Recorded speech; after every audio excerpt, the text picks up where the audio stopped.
হ্যাঁ রে, হয়তো দোষটা আমারই ছিল। Guilt, most probably the worst feeling in this world. এমন আমাদের সাথে কখনো কখনো হয় না যে কোনো কাছের বন্ধু কোনো ঝামেলার কারণে আমাদের থেকে দূরে চলে গেছে? At first we're like, why would I text first, why would I do this do that, ও কেন করছে না? আমরা নিজেদের ভুলটাকে স্বীকার করতে চাই না।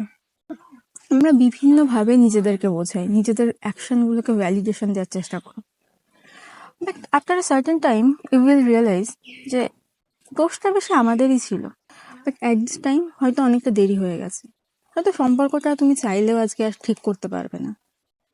যেই সম্পর্কটা হয়তো একটা সরি বলে ঠিক করে নেওয়া যেত, সেটা আজ হাজারো চেষ্টা সত্ত্বেও ঠিক করতে পারবে না। And my dear friend, that guilt will kill you inside. তো কিসের অপেক্ষা করছো শুনি? নিজের ইগোকে সাইডে রেখে যাও বন্ধুকে একটা সরি বলে সম্পর্কটা বাঁচিয়ে নাও। একটা সরিই তো।